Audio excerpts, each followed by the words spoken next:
Do you know how to pronounce and use this word here in English? We are going to go over the correct pronunciation, how to use it naturally in sentences, and common variations like these two words. And you'll practice with me so that you will feel confident saying them. First, let's go over the correct pronunciation. Now, this word rhymes with the words go, so, and no. And one important thing I want to mention is that the GH is silent.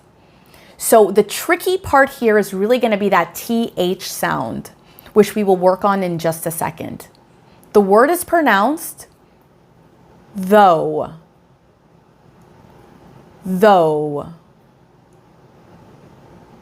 though. For those of you who have been watching my videos, you know that one of my favorite sounds to work on is that TH sound because it's so difficult for non-native English speakers. Remember, when you make the TH sound, you are placing your tongue slightly between your teeth.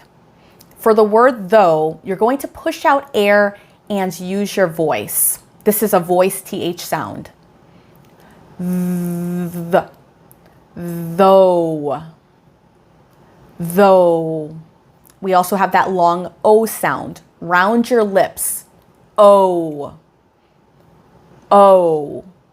So say it with me. Though.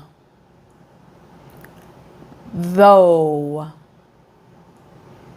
Though.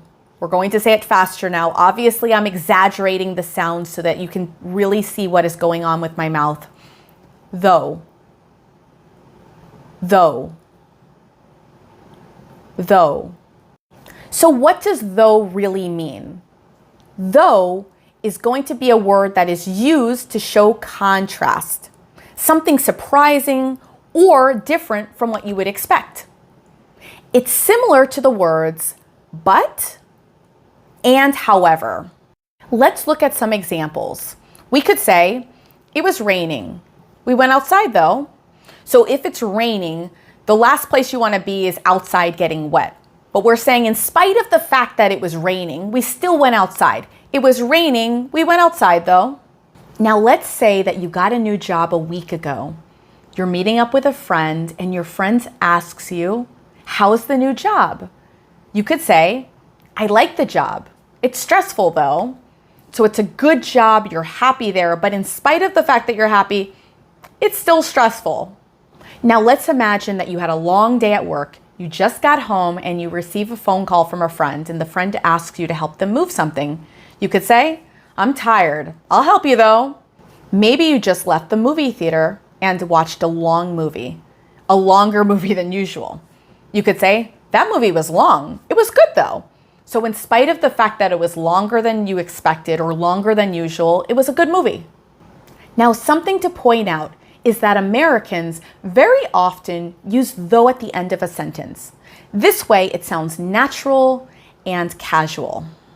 Now that you know how to pronounce the word though, I want to show you two variations where the word though shows up in English as well. First, we have the word although, and although is going to be more formal, and we usually use it at the beginning of a sentence. Two examples are, although it was cold, we went outside. We could also say, although it was late, we stayed. Now, the other variation I want to share with you is even though. And even though is a stronger contrast and it emphasizes something surprising. Even though I was nervous, I spoke English. Or, even though I was tired, I studied. Now repeat after me. Although. Although. Although. Even though. Even though. Even though.